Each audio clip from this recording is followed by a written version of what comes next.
Hello, welcome back to the channel of nonsense. The past 3 months of my life have been some of the happiest, and it's not because I've won the lottery. I haven't. It's not because I've perfected the toad and the hole recipe, which I have. It's a mixture of batter and sausages, and you have it baked beans, and it's just amazing. It's because I've spent the past 3 months living with a Skoda Superb. This is my company car from Motorpoint. Go and subscribe to the Motorpoint YouTube channel to see me doing proper videos. It's been absolutely brilliant, and I've got to take it back today to swap it for the next company car I'm getting. But I just wanted to take you along for the ride and tell you why I think this is one of the best family cars, if not the best family car you can buy. It's going to be a slightly in-car-y sort of video, but I'll do some cutaways and slot them in when I'm talking about certain bits. It's going to be a bit of a rush job because I've forgotten to film this about a million times. Let's go. There's going to be no B-roll, so straight in. Right, Skoda Superb review while driving to get rid of a Skoda Superb, to hand it back.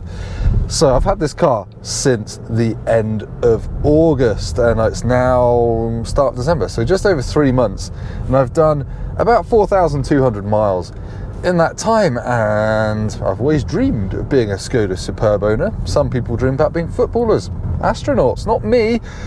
I dream about having a large estate car with a massive boot, and that is certainly this car's biggest selling point. Well, actually second biggest selling point.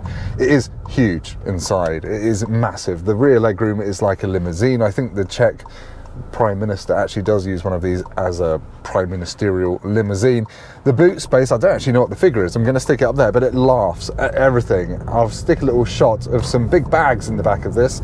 When I do videos for Motorpoint, go and check out the YouTube channel. I do a thing called the Big Boot Challenge, where I throw 2 big suitcases and 2 small carry-on suitcases into the boots of cars, and I see which fits, and this one just laughs. It can swallow all of them with loads of room to spare. Absolutely no drama. It is comically large, the boot, and I've made all of my mates buy one of these, and they've all got 2 kids. Some of them got dogs as well, so they've got dog cages, prams.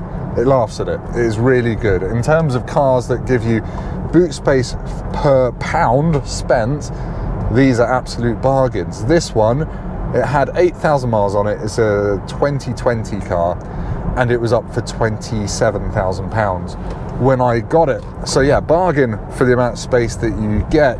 And I've really enjoyed just having a car where I don't have to think about, oh, will I be able to fit that in the boot? All this stuff. Is my child going to bring home another need to carry prams or whatever? It just swallows everything. If Santa came from the Czech Republic, or Czechia, whatever we're calling it, he would have a Skoda Superb.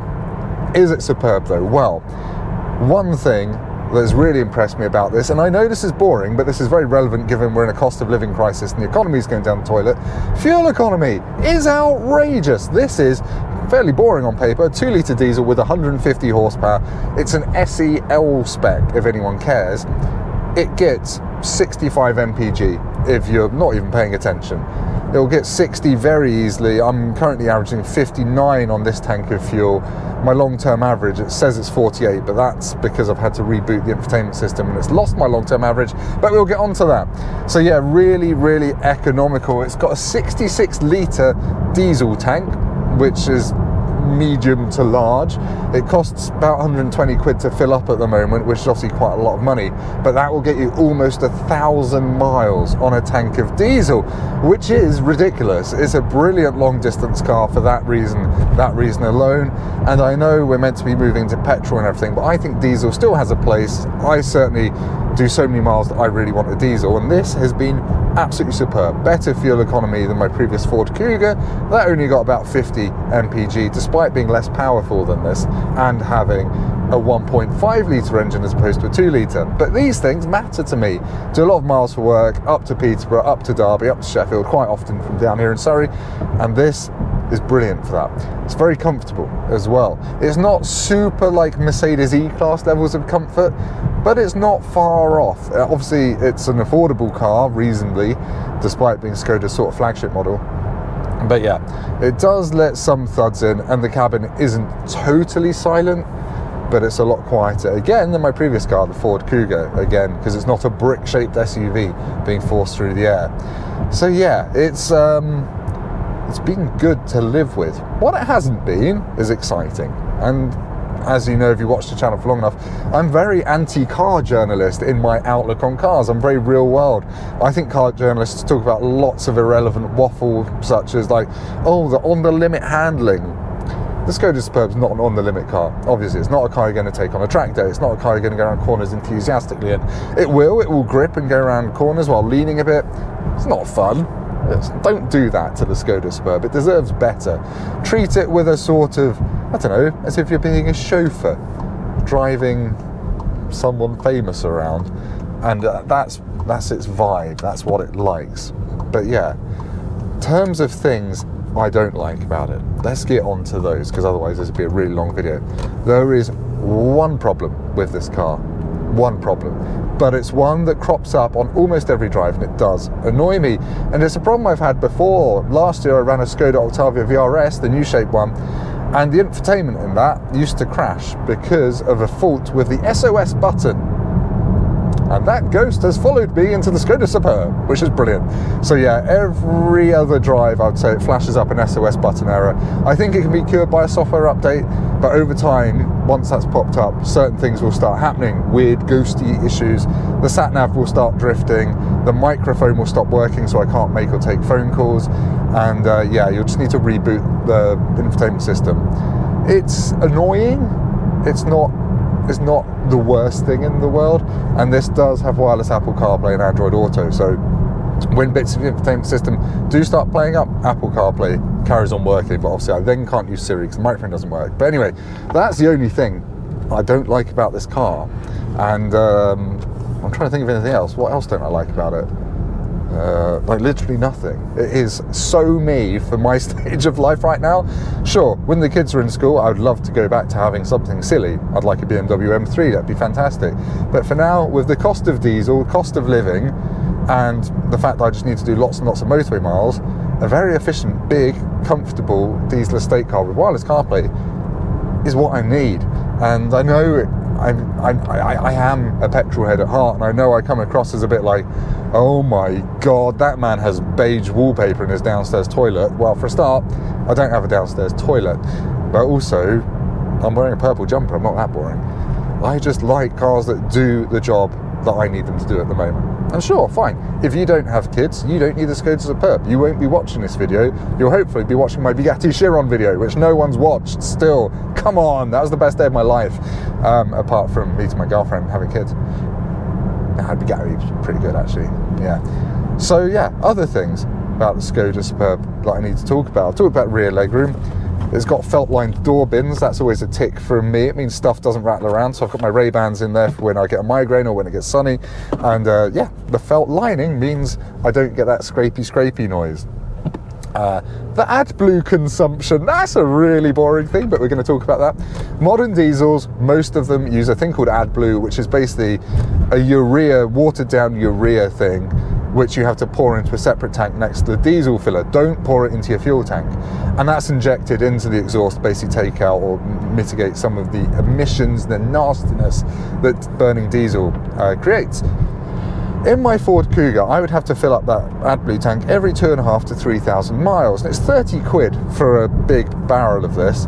This, I filled it up, gets 10,000 miles to the same amount of AdBlue. So I don't know if Ford's diesel engines just need a hell of a lot more AdBlue, or if this being a Volkswagen Group diesel engine, it's basically doing lip service to emissions. I don't know. But anyway, AdBlue in this lasts 10,500 miles as opposed to 3,000 in the Ford Cougar.